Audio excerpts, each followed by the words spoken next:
눈물을 생각해 보면서 오늘 말씀을 여러분들에게 증거하기를 원합니다. 여러분, 눈물은 항상 우리가 흘리죠. 청결을 위해서, 또 그리고 안구를 보호하기 위해서 우리는 눈물 흘립니다. 내가 의식하고 있을 때나 또 의식하지 못하고 있을 때나 의외로 눈물이 많이 흐르게 되는데, 그러므로 말미암아 눈은 항상 그렇게 건강하게 맑게 우리가 유지할 수 있는 셈이 되는 것이죠. 눈물은 이렇게 생리적인 현상으로 흐를 때가 있습니다마는, 이런 생리적인 현상보다도 우리가 눈물을 흘린다라고 한다는 것은 아마 감정적인 변화에 의한 그런 눈물이 더 많은 것으로 생각이 됩니다. 우리는 슬플 때도 울고 너무 좋아서 기쁠 때도 웁니다. 어디 그뿐입니까? 아플 때도 울고, 외롭고 서러울 때도 울고, 감격해서도 울고, 좋을 때도 울고, 정말 이런 감정 변화에 따라서 우리는 늘 눈물을 많이 흘리곤 합니다. 자, 그렇게 한바탕 눈물을 쏟고 나면 여러분 어떤 감정이 드십니까? 좀 머리가 맑아지고 뭔가 좀 감정이 좀 정리가 되고 생각이 정리되는 그러한 어떤 기분을 아마 느끼실 것 같아요. 그것을 일컬어서 어려운 말로 카타르시스, 좀 정화작용이라는 그런 말을 쓰곤 합니다. 그렇기 때문에 눈물은 우리에게 굉장히 유익한 그러한 그 현상이라고 할 수가 있겠습니다. 그런데 눈물은 나약한 이미지로 이렇게 비춰질 때가 있다는 게 조금 문제가 있는 것 같아요. 무슨 말씀인가 하면, 제가 이제 남자니까 어려서부터 듣던 말 가운데 하나는 뭐냐면, 남자는 자주 울면 안 된다는 그런 말이었습니다. 그래서 남자가 울 때는 크게 3번 울어야 된다는 얘기를 들었어요. 그러니까 뭐 누가 가르쳐 준 것은 아니지만 제 마음 가운데서도 남자는 태어날 때 1번 울어야 되고, 또 부모님이 돌아가셨을 때 울어야 되고, 나라가 망했을 때 울어야 된다. 그렇게 3번 울어야 된다는 말을 듣곤 하곤 했었습니다. 지금이야 뭐 그런 말이 저에게 적용이 되지 않는 것 같아요. 저는 그 신앙생활을 하고 나면서, 특별히 은혜를 더 깊이 체험하고 나면서 굉장히 많이 울 때가 많이 있는데, 찬양하면서 울 때도 많아요. 기도할 때도 울고, 감사해서도 울고, 감격해서 울고, 때로는 성경 읽을 때도 정말 그 말씀이 내 마음에 깊이 어떤 새겨지는 그런 은혜를 경험하면서 말씀을 읽다가도 울기도 합니다. 어떤 때는요, 설교하다가 울컥할 때가 있어요. 좀 뭐 여러분들도 아마 제 설교 들을 때마다 또 제가 이거 목소리가 좀 메이고 뭔가가 조금 말이 좀 뭐라 그러 연결이 잘 안 되면 '아 우는구나.' 아마 그렇게 생각할 때가 있는 것 같습니다. 그런데요, 저도요 세월이 지나니까 사람이 약아졌어요. 그래서 들키지 않고도 우는 방법을 저는 요즘 터득하고 있는 것 같습니다. 성경에 보니까 참 그 예수님도 우셨다는 그런 기록이 있습니다. 예수님 한번 생각해 보세요. 도저히 우실 수가 없는 그 부분 아니시겠습니까? 하나님이시면서 하나님의 아들이시고요, 메시아 되신 그분께서 울었다는 것은 참 우리에게 의미심장한 그런 모습으로 다가옵니다. 여러분, 특별히 사나이의 울음은요 굉장히 의미가 담겨져 있는 그런 울음이라고 할 수가 있겠어요. 사나이 중에 사나이이신 이 예수님께서 우셨다는 것은 정말 깊은 의미가 있습니다. 성경에 보니까 3번 예수님께서 우셨다고 그렇게 기록되어 있어요. 친구인 나사로가 죽었을 때 예수님께서 눈물을 흘리면서 애통해 하셨습니다. 또 예루살렘 성이 이제 멸망할 것을 주님이 바라보시고 장차 망할 저 성을 바라보면서 그 고통의 통한의 눈물을 주님께서 또한 흘리시게 되었고요. 우리가 잘 알고 있지 않습니다마는 예수님께서 또한 사랑하는 사람들을 위하여 통곡과 애통으로 하나님 앞에 아버지께 기도하면서 우셨다는 성경의 말씀이 있습니다. 히브리서 5장 7절 말씀인데요. 성경은 이렇게 기록하고 있습니다. 그는 육체에 계실 때에, 성육신 하실 때 있죠. 자기를 죽음에서 능히 구원하실 이에게 아버지께 기도하셨는데 심한 통곡과 눈물로 간구와 손을 올려드렸고 그의 경건하심으로 말미암아 들으심을 얻었느니라. 그 예수님의 그 3번 우신 그 기록들을 제가 좀 나름대로 보니까 공통점이 하나가 있네요. 그것은 뭐냐면 사랑 때문에 우셨다는 거예요. 사랑하는 사람 나사로가 죽어서 우셨고, 사랑하는 이스라엘 백성들이 이제 곧 망할 저 예루살렘 성에서 고통당할 모습을 보시니까 우실 수밖에 없는 것이고, 또 하나님 아버지께 또 사랑하는 사람들을 위하여 통곡과 애통하는 마음으로 기도를 올려 드리셨다는 것은 예수님께서 정말 우리를 얼마나 사랑하시는지 그 사랑 때문에 우셨다는 것을 우리는 부인할 수 없을 것입니다. 오늘 본문에 보니까요. 이 예수님의 눈물과 달리 또 다른 사나이의 눈물이 등장하는 것을 보게 됩니다. 바로 에서의 눈물입니다. 자, 에서가요 사냥터에서 나가서 이제 돌아오게 되었습니다. 그런데 그 사이에 야곱이 에서로 분장을 해가지고 그리고 아버지 이삭으로부터 모든 복을 다 받았습니다. 이제 그 소식을 알게 되면서 에서가 너무 슬프게 우는 거예요. 소리내어 울고 통곡하며 울고 분해서 울고 하는 그러한 모습이 오늘 본문 가운데 기록되어 있습니다. 자, 여러분 왜 에서는 이렇게 몸부림치며 울며 불며 그렇게 호소하고 있을까요? 그것은요 무엇보다도 야곱이 축복을 받았는데 아버지를 속여서 축복을 받았지만 그 축복이 에서에게 돌아오지 않는다는 그러한 통한 때문에 에서는 지금 슬픈 눈물을 흘리고 있는 것입니다. 여러분 오늘 본문에 보면은요 우리가 살펴볼 때 특별히 에서는 세상을 상징하는 거예요. 세상 사람들은 어떤 생각을 가지고 있느냐? 하나님은 인정하지 않습니다. 축복의 근원이 하나님이시고 복의 근원이심에도 불구하고 하나님은 인정하지 않으면서도 하나님께서 허락해 주신 복은 받겠다는 거예요. 이것이 에서로 상징되는 세상 사람들의 특징이라고 할 수가 있는 것입니다. 그 복을 그렇게 받고 싶어서 울며 불며 몸부림치고 있는 그 모습이 오늘 성경 본문 가운데 등장하고 있는 것이죠. 그런데요, 이렇게 몸부림치는 에서에게 하나님께서는 이삭을 통해서 축복을 하시는 게 아니라 저주를 하십니다. 그리고 이렇게 복을 원하는 에서를 일컬어서 나중에 이제 성경에 우리가 살펴보겠습니다만 히브리서 기자는 망령된 사람이다라고 그렇게 규정을 합니다. 오늘 우리는 이 저주받은 에서의 눈물을 통해서 우리가 정말 흘려야 될 눈물이 무엇인가? 특별히 우리 부모님들 자녀들을 위해서 눈물을 흘려가며 기도하고 자녀들이 정말 신앙생활을 잘할 수 있도록 흘리는 이 눈물은 정말 귀하고 복된 눈물이에요. 이 눈물을 하나님께서 기뻐하십니다마는 그러나 에서의 눈물처럼 자신의 어떤 사리사욕과 자신의 어떤 목적과 자신의 어떤 유익과 자신의 어떤 복만을 위해서 눈물을 흘린다면 하나님께서는 망령된 자라고 그렇게 말씀하신다는 거예요. 그래서 우리는 이 에서의 눈물을 통해서 네 가지 눈물을 우리가 살펴볼 텐데요. 이 정말 우리가 이 에서의 눈물을 반면교사로 삼고 그리고 하나님께서 우리에게 주시는 정말 필요한 눈물을 흘리는 지혜롭고 총명한 부모뿐만 아니라 또 믿음의 권속들 될 수 있기를 우리 주님의 이름으로 축복합니다. 자, 그러면 오늘 본문에서 에서가 어떤 눈물을 흘렸을까요? 자, 첫 번째 우리가 살펴볼 교훈은 뭐냐면 눈물을 흘려야 하는데 눈물을 흘리지 않는다는 거예요. 실수했음에도 불구하고 흐르지 않는 눈물, 그런 에서의 어떤 메마름을 우리가 살펴보게 됩니다. 자, 여러분 우리는 지난 시간에 계속해서 말씀을 살펴볼 때에 창세기 27장에 보면 실수하는 사람들이 많이 등장하잖아요.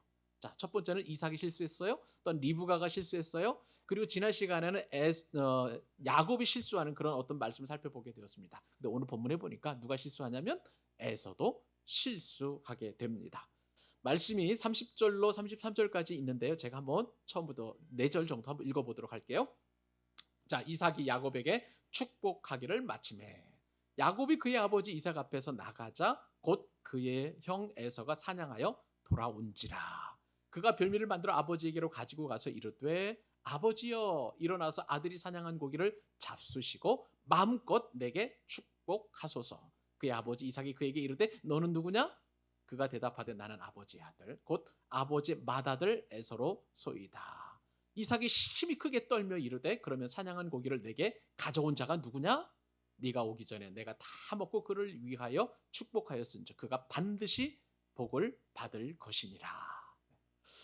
자, 여기 오늘 본문에 보니까 야곱이 이제 먼저 모종의 작전을 펼쳐가지고요 에서가 오기 전에 이제 벌써 고기를 가지고 이제 별미를 만들어준 리브가가 만들었겠죠. 그래서 그걸 아버지에게 드렸습니다. 그리고 아버지를 속여가지고 복을 다 받았습니다. 그리고 나갔어요. 자, 그런데 그 일이 이루어지자마자 오늘 본문에 보니까 급하게 에서가 도착을 하게 된 것입니다. 열심히 사냥을 해서 집으로 돌아왔고요. 그리고 맛있는 별미를 만들어서 아버지가 홀로 계신 방으로 가지고 가서 이야기합니다. "아버지, 제가 좀 맛있는 고기를 만들어서 가지고 왔습니다. 일어나서 이 고기를 잡수시고 나를 축복해 주소서." 그렇게 이제 요청을 하는 것이죠. 저는요, 이 말씀을 보면서 '야, 인생의 운명이 이렇게 1초 차이로 바뀔 수가 있나?' 그런 생각을 한번 해 보게 되었습니다. 여러분, 오늘 본문에 보니까 마치 잘 짜여진 드라마도 같아요. 그리고 그 드라마처럼 인생이 참 긴박하게 움직인다, 그런 생각을 하게 됩니다. 1초 차이로 운명이 갈리게 되는데요. 이 말씀을 제가 묵상해 보면서 예수님이 하신 비유의 말씀도 생각이 났어요. 여러분, 열 처녀 비유 여러분 잘 기억하시지요? 열 처녀 비유 가운데에 다섯 처녀는 지혜로워서 등불도 기름도 다 준비해 가지고 그렇게 신랑을 맞이했습니다. 그런데 다섯 처녀는요, 기름을 준비하지 못했어요.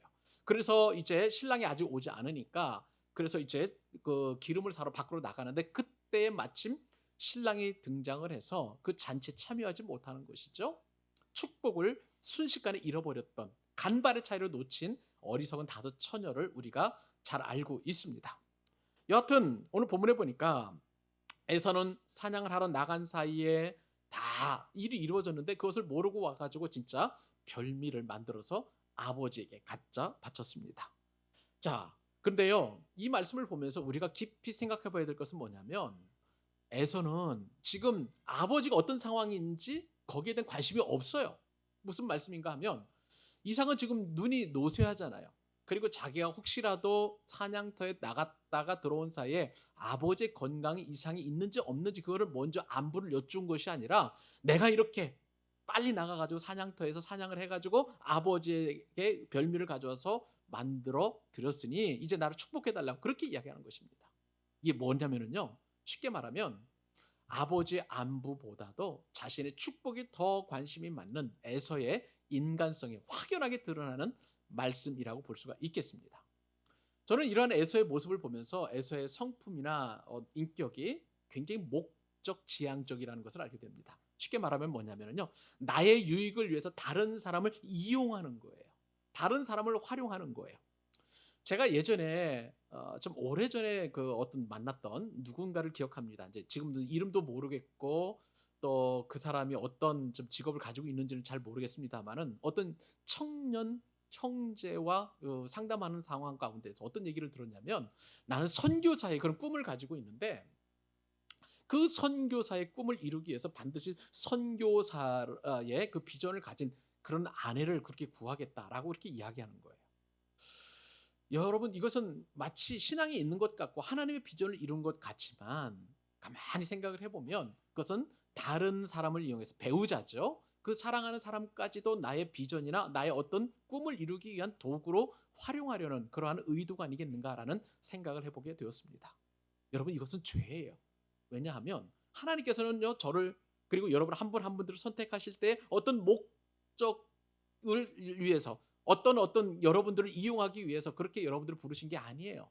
여러분들을 사랑하시고 여러분들을 위한 놀라운 계획을 가지고 계시고 여러분의 인생이 가장 풍요롭고 영광스럽게 하기 위해서 전적인 사랑으로 여러분들을 선택하셨지, 여러분들을 마치 어떤 기계의 나사처럼 그렇게 사용하기 위해서 여러분들을 만드시지 않았다는 거예요. 우리는 절대로 에서와 같은 인격, 에서와 같은 성품으로 다른 사람들을 이용해서는 안 된다는 것을 반드시 생각해 볼 필요가 있는 것입니다. 자, 그런데 에서의 말을 듣고 아버지 이삭의 반응이 기가 막힙니다. 그 말을 듣고 이삭이 에서에게 물었죠. 야곱에게 예전에 물었던 그 물음처럼 똑같이 묻습니다. 너는 누구냐? 그렇게 묻는 거예요. 이에 에서가 어떻게 대답을 하냐면, 저는 아버지의 맏아들 에서라고 합니다, 라고 그렇게 이제 대답을 한 거예요. 여러분, 한번 이 에서의 또한 이중적인 삶의 모습을 한번 살펴보십시다. 평소에는요, 장자권을 전혀 뭐라 그럴까요? 중요하게 여기지 않았던 그런 에서였어요. 그렇기 때문에 그냥 팥죽 한 그릇에 내가 장자권 명분이 뭐가 필요하리요라고 하고서 쉽게 장자권을 넘겨주었던 그런 에서였었고요. 그리고 이 사건이 이루어지기까지 많은 시간들이 흘렀을 거예요. 그런데도 그때는 평소에는 한 번도 장자권에 관한 자신의 생각을 이야기하지도 않았고 그것을 중요하게 여기지도 않았고, 그리고 그 축복을 생각지도 않다가 이렇게 아버지가 축복한다고 하니 이제서야 나는 아버지의 맏아들 에서입니다 라고 그렇게 이야기한다는 것이죠. 저는요 이 말씀을 보면서 말로만 장자권을 부르짖는다고 해서 그 장자권이 내게로 오는 것은 아니라는 것을 또한 생각을 해보게 되었습니다.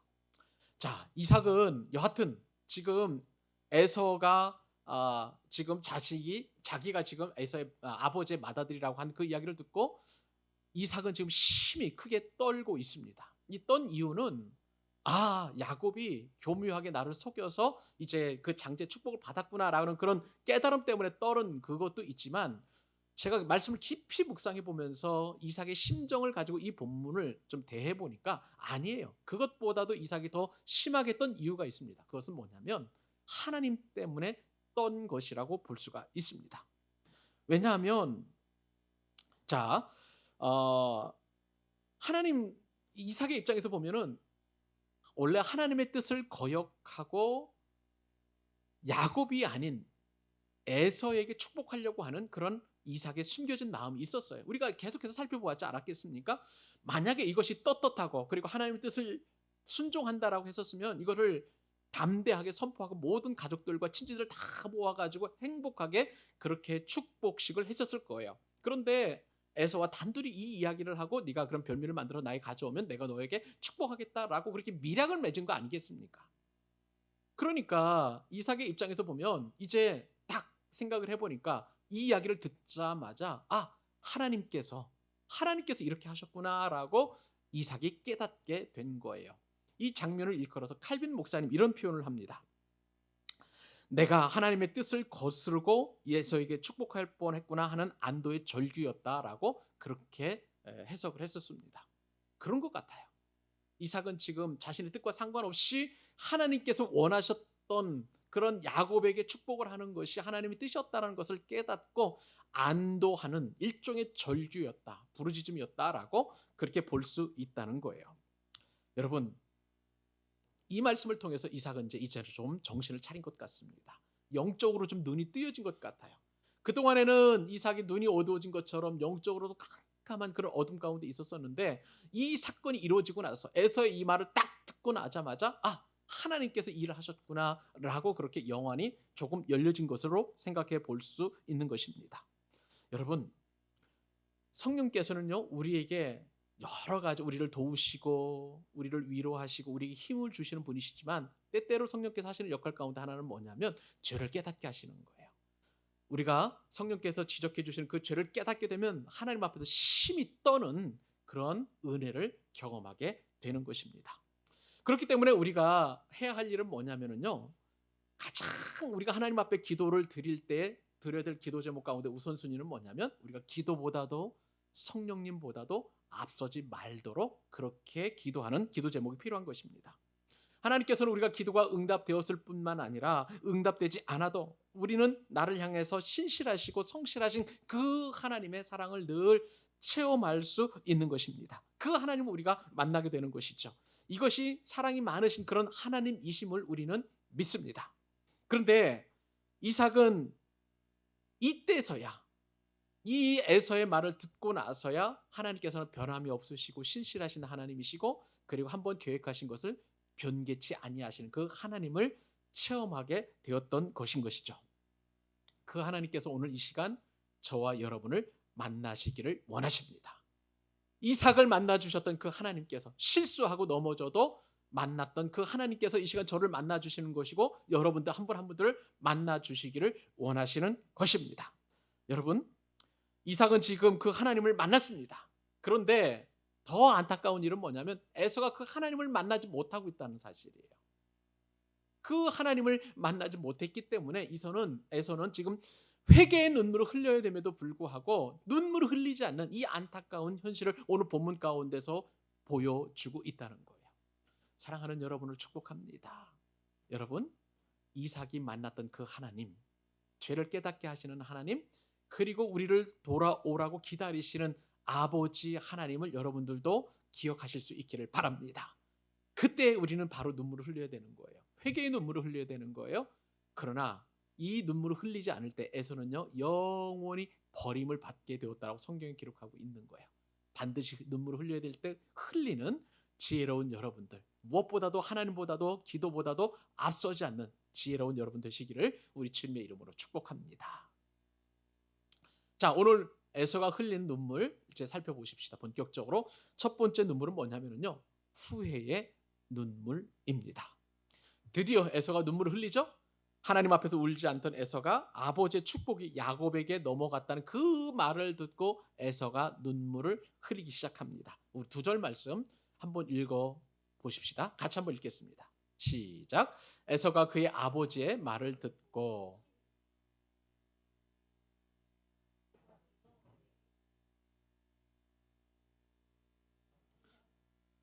야곱가 와서 속여 내 복을 빼앗았도다.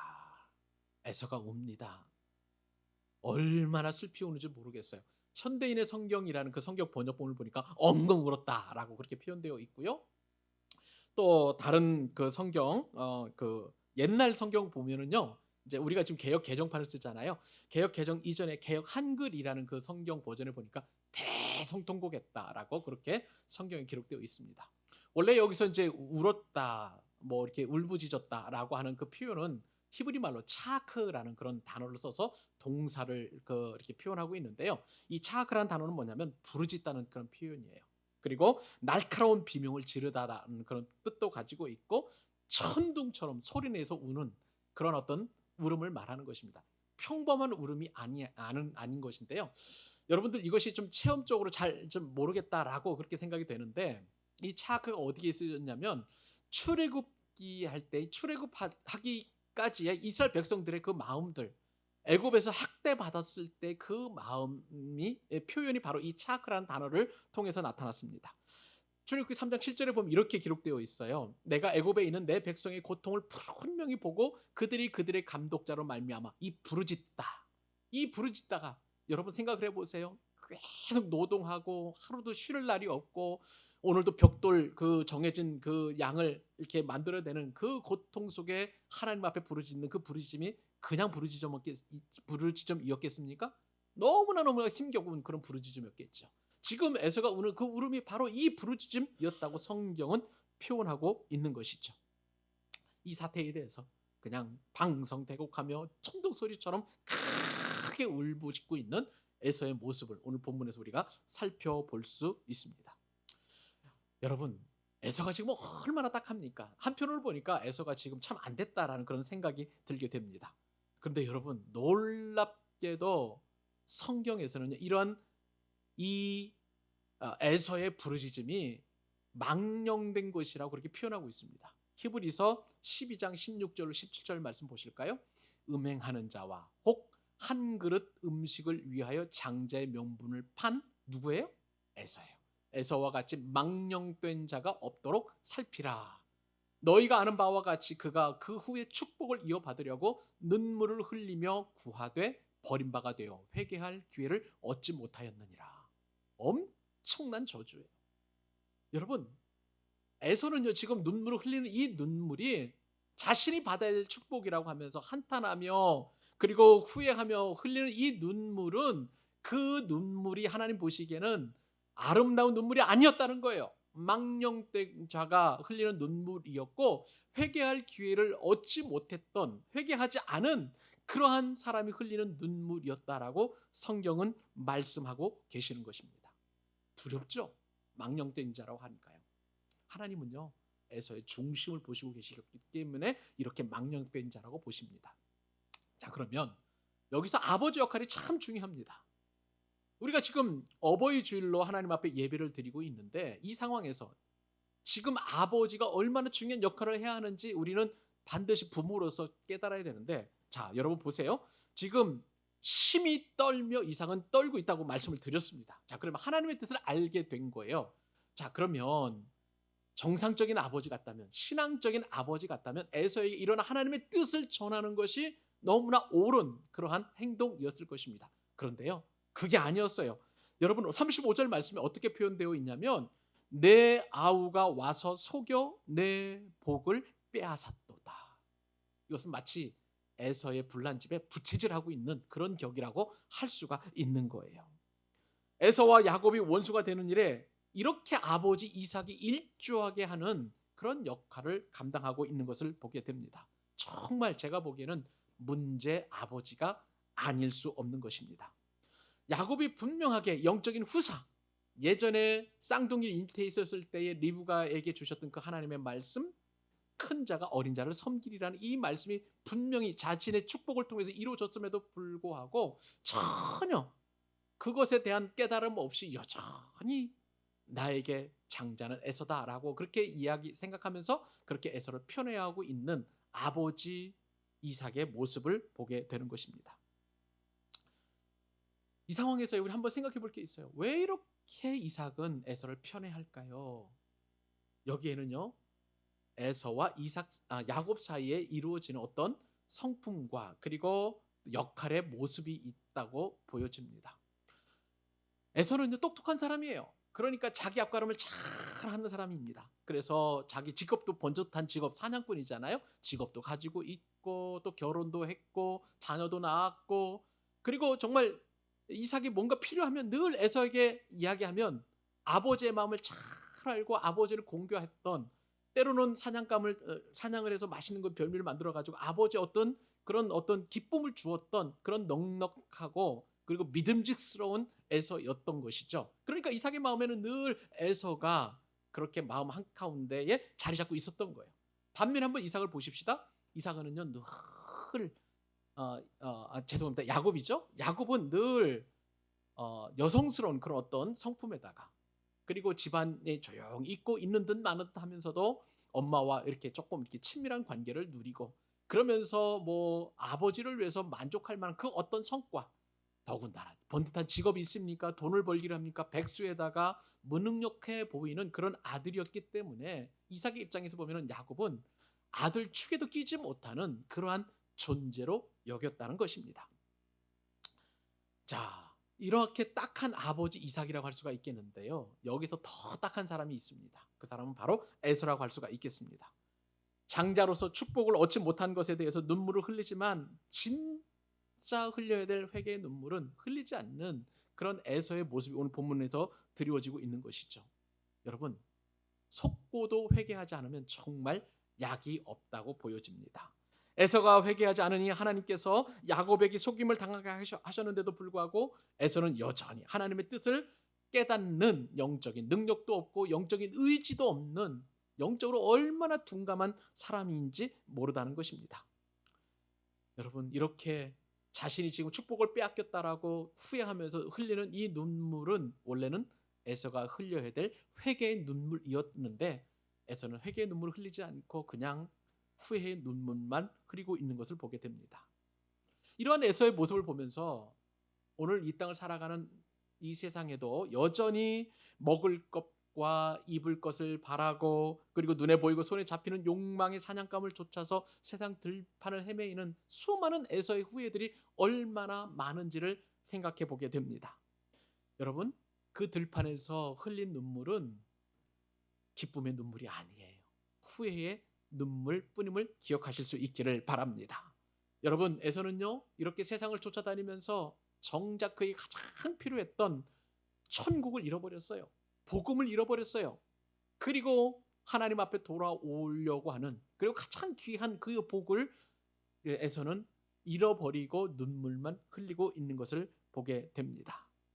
여러분, 우리는 비록 야곱처럼 초라한 인생일 수도 있어요. 무능력하고 세상으로부터 인정받지 못하는 그런 삶일 수도 있습니다만, 그러나 우리에게 가장 중요한 것은 여러분, 우리의 이런 모든 것들을 한꺼번에 뛰어넘어서 우리를 높이시는 그 하나님을 신뢰할 수 있다는 하나님의 자녀라는 사실을 여러분 믿으시기 바랍니다.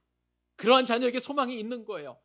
정말 세상처럼 잘나고 멋지고 에서처럼 그런 삶을 살아가는 사람에게는 소망이 없는 거예요. 하나님을 공경하고 하나님을 사랑하는 우리 한 사람, 이 작은 한 사람 때문에 여러분 하나님의 구원의 역사는 야곱의 자손을 통해서 이루어지는 줄 믿으시기 바랍니다. 이것이 우리가 붙잡아야 될 은혜인 거예요. 나 같은 사람도 하나님께서 구원하시고 나를 통해서 놀라운 일을 행하시는 그 하나님이 위대하신 것입니다. 후회의 눈물 말고 회개의 눈물을 진정으로 흘릴 수 있는 저와 여러분 되시기를 우리 주님의 이름으로 축복합니다. 에서가 눈물 세 번째 흘린 눈물 한번 보십시다. 자, 이제는 원망의 눈물인데요. 원망은 누구를 향한 원망일까요? 야곱과 그리고 아버지 이삭을 향한 원망의 눈물을 흘리고 있는 것을 보게 됩니다. 자, 우리 여러분 36절, 37절, 38절 석절 말씀 또 같이 한번 읽어보도록 하십시다. 자, 읽겠습니다. 에서가 이르되 그의 이름은 야곱이라 함이 합당하지 아니하니까 그가 나를 속임이 이것이 두 번째니이다. 전에는 나의 장자의 명분을 빼앗고 이제는 내 복을 빼앗았나이다. 또 이르되 아버지께서 나를 위하여 빌 복을 남기지 아니하셨나이까. 이삭이 에서에게 대답하여 이르되 내가 그를 너의 주로 세우고 그의 모든 형제를 내가 그에게 종으로 주었으며 곡식과 포도주를 그에게 주었으니 내 아들아 내가 내게 무엇을 할 수 있으랴. 에서가 아버지에게 이르되 내 아버지여 아버지가 빌복이 이 하나 뿐이리까 내 아버지여 내게 축복하소서 내게도 그리하소서 하고 소리를 높여 우니. 여러분 에서가 지금 보니까 소리 높여서 통곡하며 울고 있습니다. 원래 야곱의 이름이 뭐라고요? 사기꾼이죠. 예, 사기꾼이라는 이름처럼 에서 입장에서 보니까 자기를 두 번 속였다는 거예요. 첫 번째는 장자의 명분을 팥죽 한 그릇 팔은 것. 그리고 두 번째는 이렇게 또 아버지를 속이고 내가 받을 축복을 사기꾼이라는 이름처럼 야곱이 그렇게 빼앗아 갔다는 것입니다. 사실 여러분 이게 지금 에서의 입장에서 야곱을 탓할 일이 아니었어요. 원래 이 장자의 명분을 소홀하게 여겼던 것은 에서 자신이었어요. 그런데 자신은 과오는 하나도 없고 그냥 동생에게 다 덤터기를 씌워가지고 그렇게 지금 원망하고 있는 모습을 보게 됩니다. 창세기 25장에 우리 옛날에 상고해보았죠? 내게 장자의 명분이 무엇이 중요하려? 나는 지금 당장 배고프니까 팥죽 한 그릇이 더 중요하다라고 그렇게 여겼던 사람이 바로 그렇게 에서였던 것입니다. 자, 이렇게 동생 야곱을 탓하더니요 이제는요 아버지까지 탓합니다. 자, 어떻게 36절에 보니까 아버지께서 나를 위하여 빌복을 남기지 아니하셨나이까 라고 그렇게 아버지에게 요청하고 있는 거예요. 여러분 그것은 그냥 원망이 아닌 것 같죠? 그런데 여러분 잘 생각해 보세요. 만약에 자기가 그렇게 복을 사모한다면 굳이 아버지께 내게 축복해 달라고 부탁할 것이 아니라 자기가 직접 하나님 앞에 기도하면 안 되겠습니까? 그런데 지금 에서는 그렇게 하나님 앞에 기도할 생각을 전혀 하지 않고 아버지 내게 지금 남겨진 복이 없나요? 나에게도 야곱처럼 똑같이 그렇게 복을 주세요. 축복해 주세요. 라고 그렇게 이야기하고 있는 거예요. 아버지를 은근히 원망하고 있는 에서의 모습을 오늘 본문 가운데 우리가 살펴볼 수 있는 것입니다. 그때에 이삭이 뭐라고 얘기합니까? 내가 내게 무엇을 할 수 있으랴. 이삭의 입장에서 보면은요 마음에 품고 있는 이 에서에게 빌어주고 싶은 축복을 다 빌어준 거예요. 그런데 더 이상 빌 복이 없다는 거예요. 자, 여기서 우리는 굉장히 심각한 생각을 한번 생각을 해봐야 됩니다. 무슨 얘기냐면 여러분 그렇게 축복을 만약에 이삭이 야곱에게 빌어줬다고 해도 그냥 이삭이 아버지로서 에서에게 또 빌어주면 된다 그렇게 생각을 하지만 이거는 정말 하나님의 축복의 원리를 잘 모르는 사람들이 하는 생각이에요. 야곱이 축복을 해버리면요 그 축복은 야곱과 상관없이 선포되어져서 그대로 이삭이 선포한 그 축복의 내용은 야곱에 그대로 이루어지게 됩니다. 그렇기 때문에 아버지의 축복, 부모님의 축복은 굉장히 중요한 거예요. 그런데 더 이상 축복을 빌 것이 없다. 또 다른 축복을 해주면 되지 않느냐? 그런데 여러분 보세요. 자, 이삭이 야곱에게 에서처럼 여긴 그 야곱에게 빌었던 축복은 크게 세 가지였었어요. 이 땅에서의 풍성한 삶을 위한 그런 복이었고요. 리더십의 복이었고요. 하나님의 인도와 보호에 대한 세 가지 복이었어요. 지난 시간에 우리 다 살펴보았던 내용이었습니다. 자, 이것보다도 더 중요한 복이 어디 있다는 거예요. 또 다른 어떤 복이 있겠습니까? 그러니까 이삭의 입장에서 보면 더 이상 빌 복이 없었던 것이고요. 그리고 이 부분에 대해서 에서도 동의했으니까 아버지께서 야곱에게 빌어준 그 복을 거짓말하고 속임수로 썼으니까 그것을 철회해달라고 그렇게 요청할 수 없는 거예요. 이런 어떤 묵시적인 동의가 지금 이 본문 가운데 있는 것을 보게 됩니다. 사랑하는 여러분, 울며 불며 에서에게 이삭은 야곱에게 빌어준 대로 그 복을 빌어주는데 어떤 복을 비냐면 야곱이 받은 그대로 야곱이 살겠다라고 그렇게 에서에게 이야기해 줍니다. 부모님의 축복의 기도가 얼마나 큰지, 그렇기 때문에 에서는 지금 동생을 향한 원망의 눈물을 흘리고 그리고 또한 아버지에 대한 원망의 눈물을 흘리고 있는 것입니다. 여러분, 원망의 눈물을 흘리는 에서는요, 다른 것은 다 훌륭해요. 사냥도 잘하고 또 그다음에 결혼도 했고 부모님의 마음도 이렇게 나름대로 만질 줄 알고 뭐 이런 어떤 효도를 합니다마는, 그런데 정작 가장 필요한 것, 영적인 감각은 지금 무뎌 있는 것을 우리는 목격하게 됩니다. 사랑하는 여러분, 아무리 훌륭하다 한들, 아무리 좋은 스펙을 가지고 있다 한들, 아무리 많은 능력을 가지고 있다 한들, 가장 중요한 하나님을 기쁘시게 하는 삶, 하나님을 중심에 둔 삶, 하나님의 말씀을 사모하는 삶, 이것만큼 중요한 것이 없다는 것을 여러분 꼭 기억하실 수 있기를 바랍니다. 이 말씀 앞에서 우리는 우리의 삶을 되돌아보아야 되는 거예요. 우리는 과연 원망하는 그런 삶을 살고 있지는 않은지. 여러분, 그렇기 때문에 우리는 원망의 눈을 흘리지 않으려면 가장 중요한 일을 해야 되는 거예요. 에서는요, 중요한 일보다 급한 일을 했어요. 사냥감을 찾아 나가는 일, 그리고 자신이 또 장자라고 이렇게 뻐기면서 그렇게 여러 가지 세상 연락을 즐겼던 그런 일들을 했던 거예요. 근데 우리는 여러분, 중요한 일을 먼저 해야 될 줄로 믿습니다. 사랑하는 여러분들을 축복합니다. 중요한 일이 무엇입니까? 하나님을 만나는 거예요. 하나님과 교제하는 거예요. 여러분, 예배가 먼저인 줄로 믿습니다. 기도가 먼저인 줄로 믿습니다. 찬양이 먼저인 줄로 믿습니다. 그리고 감사와 그리고 하나님을 향한 그런 마음의 귀한 섬김이 우리의 우선순위에 놓여져야 되는 것이고요. 무엇보다도 한 영혼을 주께로 인도하는 그 일에 우리의 전심을 쏟아야 되는 것입니다. 이럴 때 우리는 원망의 눈물을 흘리지 않아요. 후의 눈물을 흘리지 않게 될 것입니다. 기쁨의 눈물을 흘리게 될 줄로 믿습니다. 여러분에게 그런 눈물을 흘리는 은혜가 주어지기를 간절히 소원합니다. 에서가 흘려야 되는 눈물, 에서의 눈물 가운데 우리가 반드시 흘려야 되는 눈물은 네 번째 눈물인데, 그것은 회개의 눈물인 것입니다. 자, 에서가 자신에게도 복을 빌어달라고 울며 불며 애원을 하게 되었습니다. 그러자 이삭이 이렇게 이야기를 합니다. 39절로 40절이죠. 그 아버지 이삭이 그에게 대답하여 이르되 내 조선은 땅의 기름짐에서 멀고 내리는 하늘 이슬에서 멀 것이며 너는 칼을 믿고 생활하겠고 내 아우를 섬길 것이며 네가 매임을 벗을 때는 그 몽에를 내 목에서 떨쳐버리리라 하였더라. 자, 이 말씀을 보니까 에서에게 비춰진 축복은 사실은 축복이 아니라 저주가 되어버렸어요. 자, 첫 번째 보니까 뭐냐면 내 조선은 땅의 기름짐에서 멀고 내리는 하늘 이슬에서 멀 것이다. 무슨 얘기입니까? 야곱이 이미 그 복을, 똑같은 복을 받았어요. 그러니까 당연히 에서는 이 복에서 멀어진다는 거예요. 쉽게 말하면 삶의 풍요로움에서 멀어지는 인생이 될 거라는 거예요. 에서와 에서의 후손들이. 나중에 여러분, 에서의 후손들은 에돔이라고 하는 족속인데요, 광야 가운데로 나가게 됩니다. 그래서 높은 세일산이라는 그곳에 살아서 척박하고 어려운 땅에서 살아가게 돼요. 그래서 이 말씀이 실제로 이루어지게 됩니다. 또 그리고 여기서 멀다라는 단어를 유심히 살펴보았는데요, 이 멀다라는 단어는